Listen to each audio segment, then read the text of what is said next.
இயேசு கிறிஸ்துவின் நாமத்தினால் உங்களை வாழ்த்துகிறோம். இந்த நல்ல நாளிலே ஆண்டவருடைய வார்த்தையை நாம் பார்க்கலாம். எபிரேயர் 13ஆம் அதிகாரம் 6ஆம் வசனம்.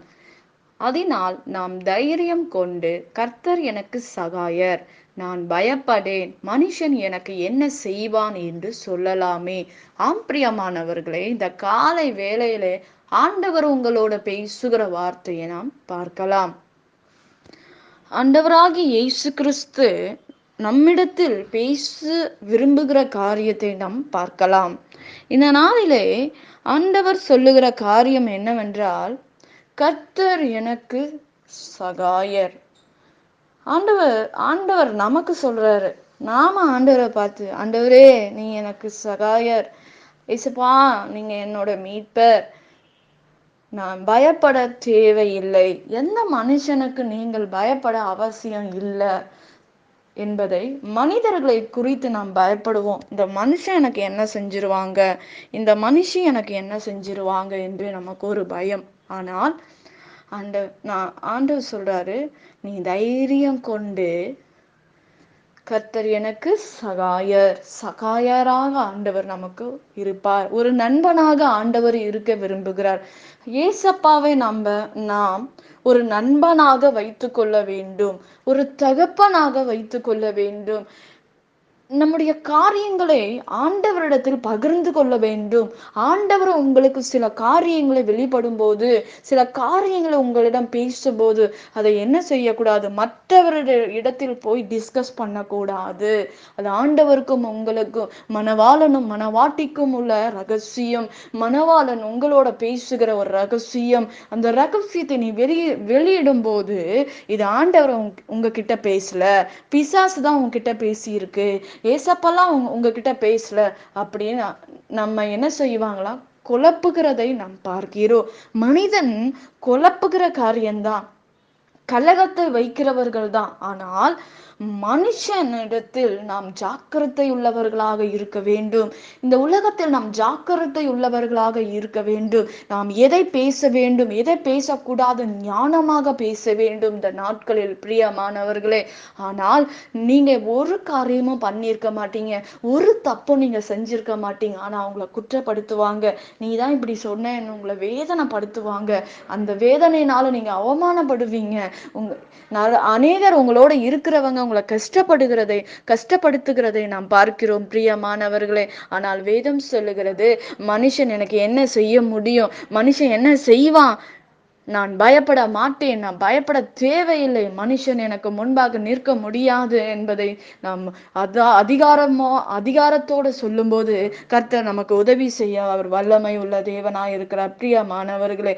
அவர் நன்மையை கிருபை நன்மை நமக்கு தருகிற தேவனாய் இருக்கிறார். உன் வாயின் உன் இருதயத்திலும் இருக்கிறது என்று வேதம் நாம் சொல்லுகிறது தான். எனக்கு ஒன்றும் நடக்காது, மனுஷன் எனக்கு இதை செய்யறான், மனுஷன் அதை செய்யறான், எனக்கு பிசாசு தொல்லை இருக்கு, எனக்கு டிஸ்டர்பன்ஸா இருக்கு, என மன அழுத்தத்தோட வாழ்றேன், எனக்கு தூக்கம் வரல, என் போராட்டம் வேதனை, நான் மறிச்சாதான் நான் நிம்மதியா இருக்க முடியும் என்று மனிதர்கள் சொல்லுவார்கள். இப்படிப்பட்ட வார்த்தைகள் விசுவாசிகள் சொல்லுவாங்க. சாத்தானுக்கு ஒரே கொண்டாட்டமா இருக்கும் இந்த வார்த்தையை நாம சொல்லும் போது. கர்த்தர் என் கூட இருக்கார், கர்த்தர் எனக்கு முன்பாக இருக்கிறார், கர்த்தர் எனக்குள்ள வாசமா இருக்கிறார், மனுஷன் எனக்கு என்ன செய்ய முடியும், கர்த்தர் என்னை நடத்துவார், என்னை போஷிப்பார், என்னை பாதுகாப்பார், எனக்கு சகாயர், அவர் எனக்கு பாதுகாப்பா இருக்கிறவர் ஆண்டவர் மாத்திரம்தான். அவர் என்னுடைய நண்பன். எனக்கு ரகசியமான காரியங்களை, என் அந்தரங்கமான காரியங்களை ஆண்டவர் எனக்கு வெளிப்படுத்தும் போது, ஆண்டவர் அந்த காரியங்கள் கர்த்தர் என்னோட இடைப்படுகிறார். அப்படிப்பட்ட காரியங்களை இங்க சொல்லும் போது தைரியமாக அப்படிப்பட்ட காரியங்களை இங்க வெளியே சொல்லாதபடி, ஆண்டவர் வெளிப்படுத்துகிற காரியங்களை டிஸ்கஸ் பண்ணாதபடி நீங்க காத்து கொள்ளும் போது, ஆண்டவர் எல்லாவற்றுக்கும் ஆண்டவரே முன் வைங்க. நீங்க என்ன காரியமா இருந்தாலும், ஒரு சின்ன காரியமா இருந்தாலும் ஏசப்பா முன் வைத்து பண்ணி பாருங்க. அற்புதமான அதிசயமான காரியங்களை நீங்க பார்க்க முடியும். நீ அறியாததும் நீ அறிய முடியாததை நீங்க பார்க்க முடியும். நீ அடைய முடியாததை நீ அடைய முடியும் என்பதை ஆண்டவர் சொல்லுகிறார் பிரியமானவர்களே. நிச்சயமாக ஆண்டவர் உங்களுடைய வாழ்க்கையில் பெரிய காரியங்களை செய்ய அவர் வல்லமை உள்ள தேவன், அவர் பராக்கிரம் உள்ள தேவனாய் இருக்கிறார் என்பதை நாம் மறந்துவிடக் கூடாது. ஆகையால் சகல நன்மைகளையும் அடைய முடியும் என்பதை அறிந்து கொள்ளுங்கள். நீங்கள் எப்படி இருக்க வேண்டும் என்று விரும்புகிறீர்களோ அப்படியே ஆண்டவர் செய்வார். நீ எதுவாக வாழ வேண்டும், நீ என்னவாக இருக்க வேண்டும், உனக்கு சமாதானம் இல்லையா, மனுஷங்கிட்ட போய் எனக்கு சமாதானமே இல்லை, நான் கவலையோடு இருக்கேன், எனக்கு நிம்மதியே இல்லைன்னு சொல்லாதீங்க. ஏசப்பா கிட்ட அவங்க கிட்ட சொன்னீங்கன்னா சிரிப்பாங்க. ஆனா ஏசப்பா கிட்ட, ஆண்டவரே நீங்க உலகத்தில் ராஜா, சமாதானத்தை தந்த தேவன் ஆண்டவரே, நீர் எங்களுக்கு சமாதானத்தை தாங்கப்பா, ஆண்டவரே நான் ஆசீர்வாதம் இல்லாம இருக்கேன்ப்பா, இந்த ஆசீர்வாதத்தை எனக்கு கொடுங்கப்பா. நீங்க உரிமையோட நீங்க ஏசப்பா ஒரு நண்பனா வைத்துக் கொள்ளும் போதுதான், ஒரு பெஸ்ட் ஃப்ரெண்டா இருக்கும்போது தான் ஆண்டவர் நமக்கு உதவி செய்ய ஒரு போதுமான தேவனா இருக்கிற, ஒரு அற்புதமான காரியங்களை நம்முடைய வாழ்க்கையில் செய்ய ஒரு வல்லமை உள்ளவரா இருக்கிறார். நீங்க அவரை ஒரு தகப்பனை போல நீங்க நம்பினாதான் அவர் நமக்கு, ஐயோ என் மகன் என்கிட்ட கேட்கிறாங்கன்னு உரிமையா கொடுக்க முடியும்.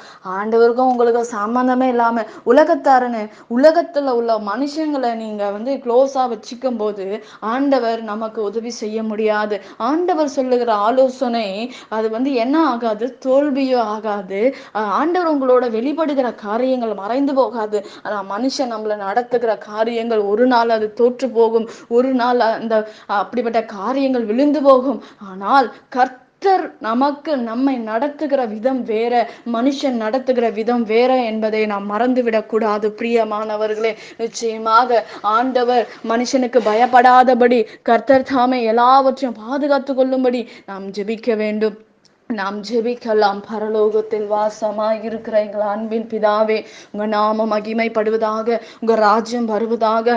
ஆண்டவரே, மனுஷனுங்களுக்காக பயந்து கொண்டு இருக்கிற, ஏதாவது பிரச்சனையில சிக்கி இருக்கிற பிள்ளைகள், ஆண்டவரே என்ன நடக்குமோ என்ன ஆகுமோ என்ற வேதனையோடு இருக்கிற பிள்ளைகளை, தூக்க வராதபடி இருக்கிற மன வேதனையோட மன பாரத்தோடு இருக்கிற பிள்ளைகளை கர்த்தர் சன்னிய மாற்றுங்க. இந்த வார்த்தையை கேட்கிற பிள்ளைகளை தேற்றுவீராக.